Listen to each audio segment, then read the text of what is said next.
उसके अपने सिंगल मतलब जैसे हमने कौन मेरे ख्याल में जो बच्चे नहीं है उसके लिए दोबारा हम रिपीट करा देते हैं, सही है।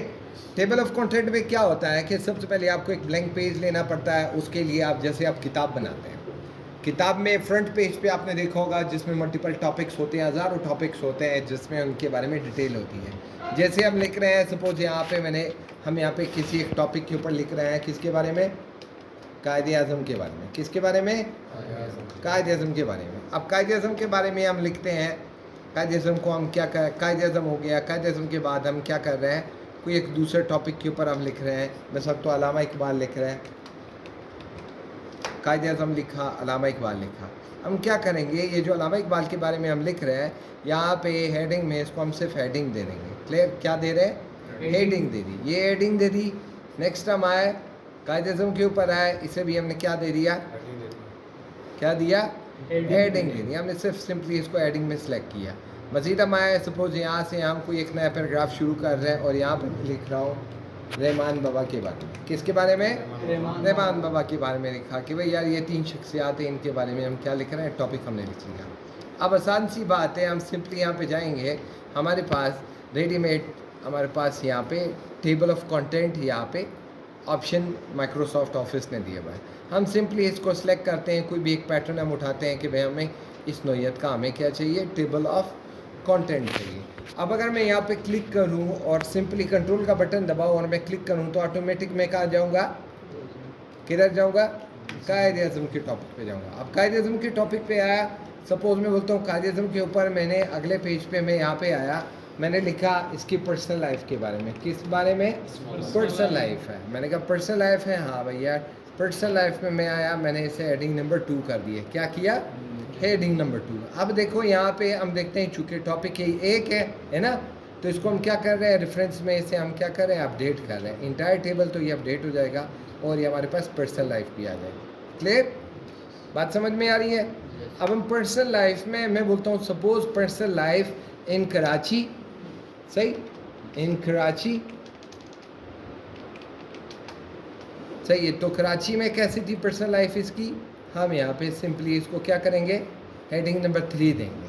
तो ये एडिंग का आप एडिंग हो जाएगा, क्या हो जाएगा, एडिंग बाय सब एडिंग, और सब एडिंग आ जाएगी। क्लियर, जो पर्सनल लाइफ के बारे में आ जाएगा। तो इसको कहते हैं टेबल ऑफ कंटेंट। ये कल भी हुआ था, इंशाल्लाह उम्मीद करता हूँ आप बच्चों को कोई मसला नहीं होगा, सही। नेक्स्ट हम आते हैं, रेफरेंस टैब अमूमन इसलिए इस्तेमाल करते हैं जब हम कोई रिसर्च आर्टिकल, पेपर्स वगैरह कोई लिखते हैं ना, तो उसके लिए अमूमन इस्तेमाल होता है। उसमें होता क्या है कि सबसे पहले हम यहाँ पे आते हैं, कभी अगर कोई बंदा कोई लिख रहा होता है किसी भी चीज़ के बारे में, सपोज़ अपनी लोकल लैंग्वेज में कोई एक चीज़ लिख लेता है। सपोज यहाँ पे हमने कोई एक लोकल लैंग्वेज में हमने वर्ड लिखा है ABCD, या सपोज़ हम कोई भी लफ्ज़ लिख लेते हैं, उर्दू, पश्तो या कुछ भी। सपोज़ हम कहते हैं मेल मस्तिया, सही है, पश्तो का लफ्ज़ है। अब हम टॉपिक लिखते हैं, टॉपिक हम लिखते हैं, तो टॉपिक में ऐसा होता है कि बाज़ औक़ात कोई हमारी जो किताब होती है अब्रॉड पब्लिश होती है, पब्लिश सपोज़ अगर यहाँ भी होती है, बिकती कहीं और है, अमेरिका में बिकती है, यूरोप में बिकती है, सऊदी में बिकती है, तो उनको इन टर्म्स के बारे में पता नहीं होता, इन्हें पता नहीं होता। तो उसके लिए क्या करते हैं, ऑफिस ने फीचर दिया है कि आप इस टर्म को कहते हैं कि भाई आपने इसको डिफ़ाइन करना है, किस चीज़ से, फुट नोट से। किससे, फुट नोट से। अब मेल मस्तिया का मतलब क्या होता है, यहाँ पे आपने एक्सप्लोर करना है। द वर्ड मेल मस्तिया means to host, to serve, to host, to serve, यानी कि कोई खिदमत करना, कोई मेज़बानी करना, इस मेल मस्तिया का मतलब है। नेक्स्ट, अच्छा एक ये होता है। तो अब हर पेज पे जिधर भी किसी कोई आपका एक टेक्निकल वर्ड आ जाता है किसी समझाने के लिए, तो हम वहाँ पे उसी पेज में हम फुट नोट ऐड कर लेते हैं। प्रोवाइड मीन टू बेस्टो और टू ग्रांट समथिंग, आप उसको डेफिनेशन लिखेंगे कि भैया इसका मतलब ये होता है।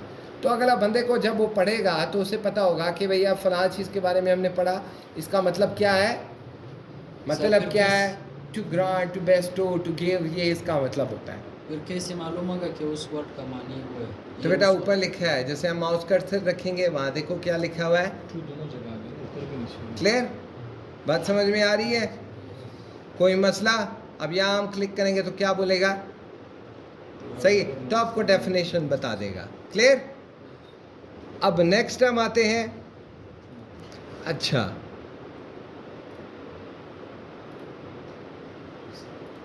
ये हमें नेक्स्ट फुट नोट की तरफ लेके जाएगा।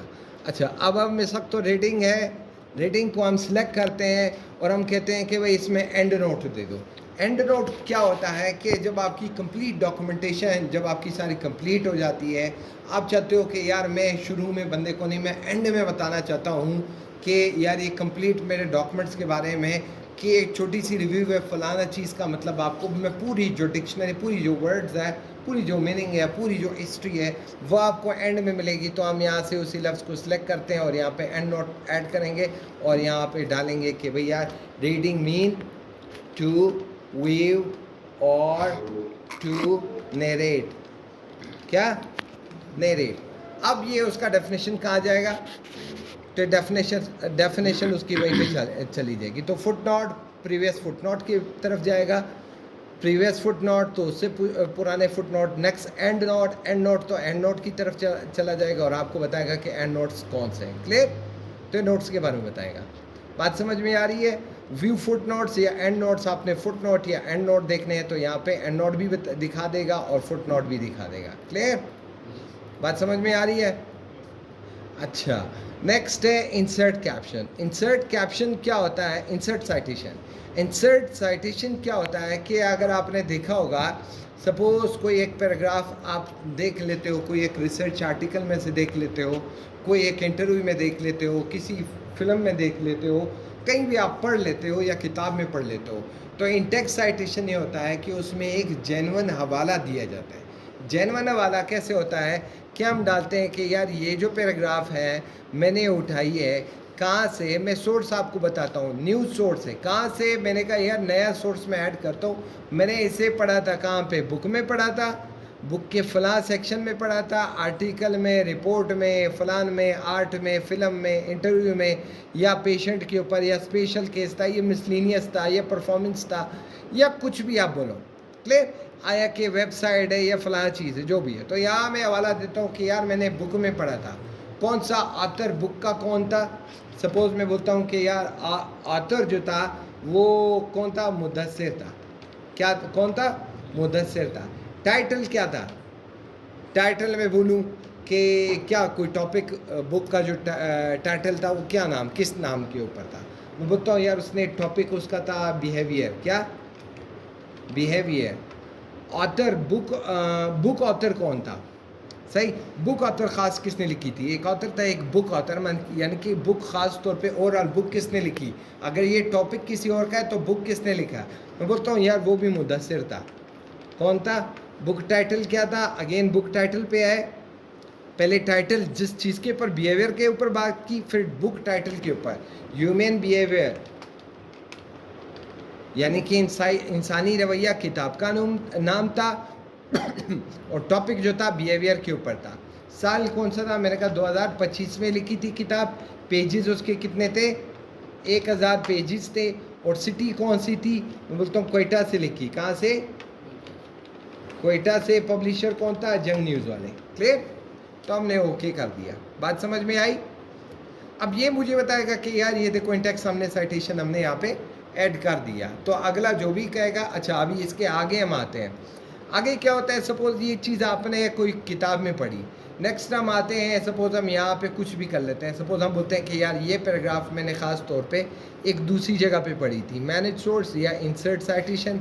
मज़ीद हम आते हैं, ऐड नया सोर्स करते हैं। क्या करते हैं, ऐड न्यू सोर्स। तो ऐड न्यू सोर्स हमारा हो गया।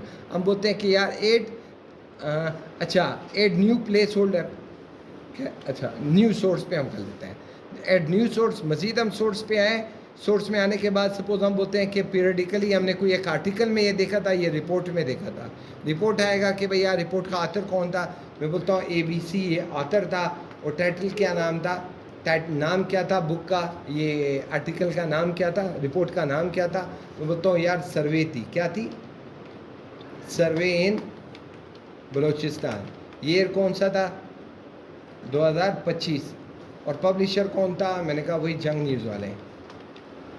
और कहाँ पे, कोयटा में पब्लिश हुआ। तो ये हमने यहाँ पे रिपोर्ट का हमने हवाला दे दिया यहाँ पे। क्लियर, बात समझ में आ रही है। ये ABC का हवाला हुआ, एक को दूसरा हमने हवाला दे दिया था। क्लियर। अच्छा, मैनेज सोर्सेज में देखो हमने यहाँ पे कई सोर्सेज हमने दिए हुए हैं। सपोज मैं बोलता हूँ कि यार एक हवाला मैंने ये वाला भी दिया हुआ है, तो इस सोर्स को मैंने क्या करना है, मैंने कॉपी करना है। तो ये देखो यहाँ भी आ गया, ये सोर्स भी यहाँ पे भी आया, फैसल शाह फलाना वर्ड पॉलिटिक्स के बारे में फला ये वाला देना है, तो ये कॉपी हो जाएगा, एक और सोर्स भी आ जाएगा। क्लियर।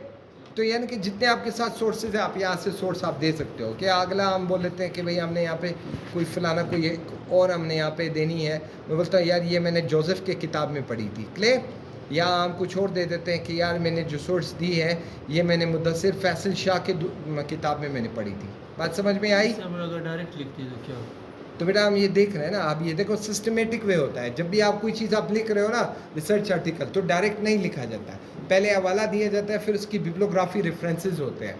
अब रेफरेंसेस क्या होते हैं, अब यहाँ पे आते हैं दो स्टाइल है, ये अमेरिकन साइकोलॉजिकल एसोसिएशन है या ब्रिटिश स्टाइल। अमूमन जो इस्तेमाल होता है रेगुलर ये APS स्टाइल होता है। क्लियर, बात समझ में आई। अब एंड में आते हैं, जब भी अगर आपने किताब के एंड में देखा होगा, किताब के एंड में आपने देखा होगा तो वो आपको हवाला याद देते हैं कि हवाला नंबर 1 2 फलाना 3, ये आपको बिब्लियोग्राफी बता देगा कि देखो यार ये ABCD ये कहाँ थी, सरवेन बलूचिस्तान कोयटा में जंग न्यूज़ में हुई थी 2025 में। ये फैसल वाला वर्ल्ड पॉलिटिक्स और कोयटा में जंग न्यूज़ ने किया था। ये जोसेफ की थी, ये आमिद मीर के साथ ये फलाना इंटरव्यू हुआ था। ये मुदस्सिर का behaviour in Mudassir human behaviour फलाना पेज नंबर 1000 के ऊपर फलाना ये चीज़ हमने यहाँ पे पढ़ी थी। तो ये आपकी यहाँ पे जो भी पब्लिकेशन होगी वो ऑथेंटिक हो जाएगी कि इसके किताब में कहीं भी कुछ भी आलतू फालतू नहीं लिखा हुआ है, जो भी बात हुई है विद रेफरेंस बात हुई है। क्लियर, बात समझ में आई। यहाँ तक काफ़ी है। चलो।